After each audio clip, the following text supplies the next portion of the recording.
जहाँ मुनाफा ना हो वहाँ बिल्कुल वक्त बर्बाद नहीं करना चाहिए। यकीन नहीं आ रहा तुम इस तरह बिक गई हो। क्या हुआ? वो फ्यूज उड़ गया। Today we're here to talk about the movie Parinita, based on Bengali author Sarath Chandra Chattopadhyay's 1914 novel of the same name. This 2005 movie was really lauded for its stellar performances and for its emotional depth that really connected with the audience. But there were also certain things that didn't work for this movie, so let's talk about that in this video.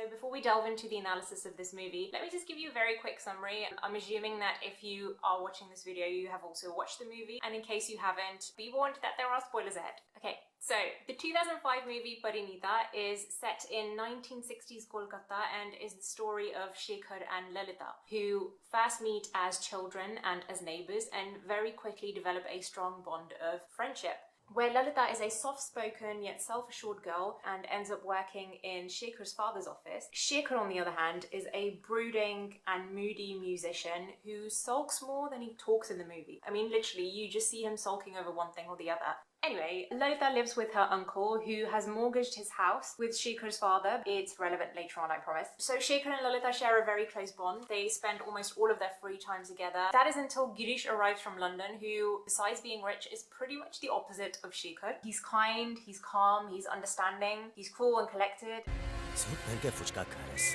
And he develops a crush on Lalita as soon as he meets her. Shekhar's jealousy, pride, and world-class sulking end up creating a rift between himself and Lalita, as she is also spending more time with Girish.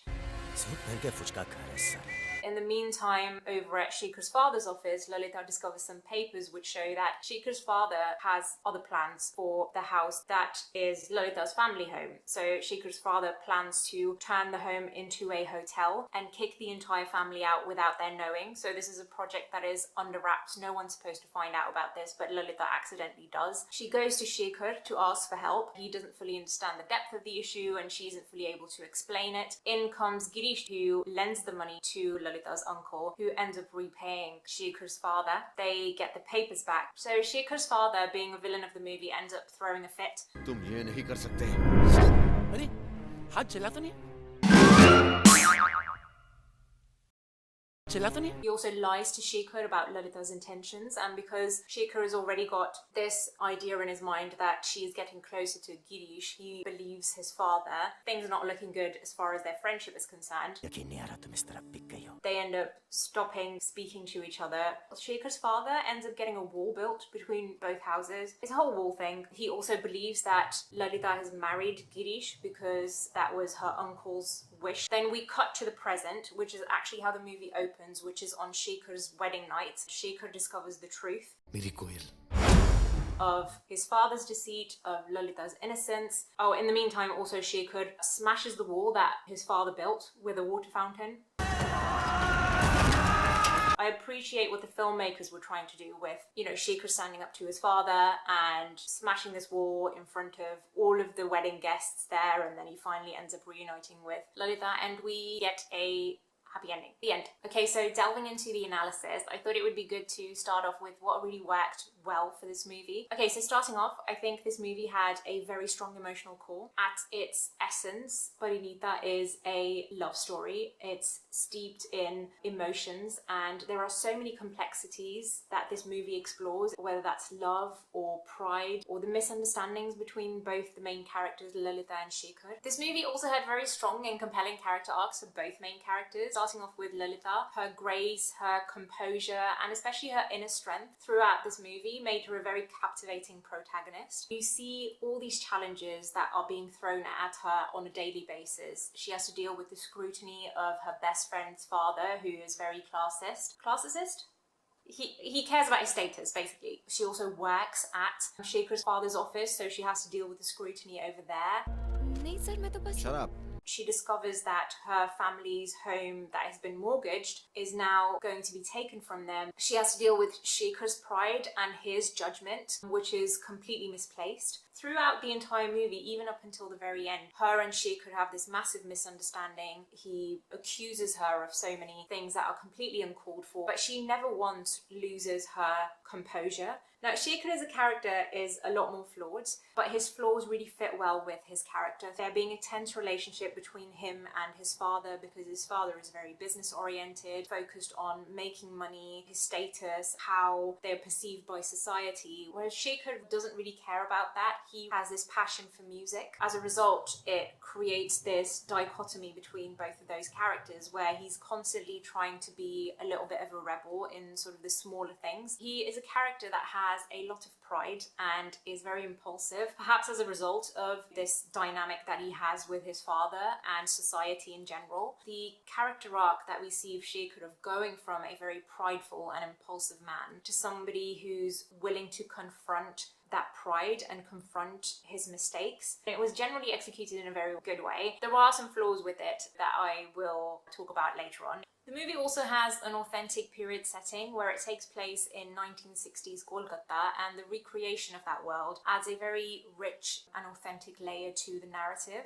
You see it throughout the cinematography, the costumes, the music, and it really helps to create this atmosphere that is almost melancholic and serves as a great backdrop to the story. And then finally, the climactic resolution of this movie was generally well executed. I watched Parinita for the first time many years ago. Whilst I generally don't really remember how I felt watching this movie for the first time, what I do remember is when we reach the climax of the story and we discover that Lalita isn't married to Girish, and so anything and everything that Shekhar was thinking was completely wrong and misplaced. Looking back at it now, it seems like such an obvious thing. Watching that for the first time, that was a really good reveal. And then the final act where Shekhar defies his father and literally breaks down a wall to get to the other side and reach Lalita. It felt like a very cathartic and satisfying conclusion. That dichotomy that I spoke about between Shekhar and his father, who is at the same time putting down Lalita's family by putting up this wall, creating this rift between both families, which Shekhar breaks down this wall in an act of defiance. So that conclusion was very satisfying. And it sort of symbolizes breaking free from pride and societal norms. Okay, so moving on to what didn't work for this story. Firstly, there are a lot of complexities to the themes that are part of the story, and yet they feel like they're somewhat underexplored and oversimplified. We touch upon class struggle and socioeconomic strife and commentary. We see time and time again Shekhar's father prioritize a narrative that suits him by getting Shekhar married into a rich family, improving his status further with his hotel project, and yet that is where we see the contrast in terms of themes, in terms of difference in mentality and thoughts end in the story. It would have been so much more effective to see how the other characters are impacted by this mentality in society, by having to knowingly or unknowingly encounter these differences on a daily basis. It would have made those themes so much stronger. Shekhar's transformation feels a little rushed. So whilst his character arc was definitely very compelling, it felt like his realization of Lalita's worth and his decision to stand up against his father was a little bit abrupt. He'd basically been believing his father for a very long time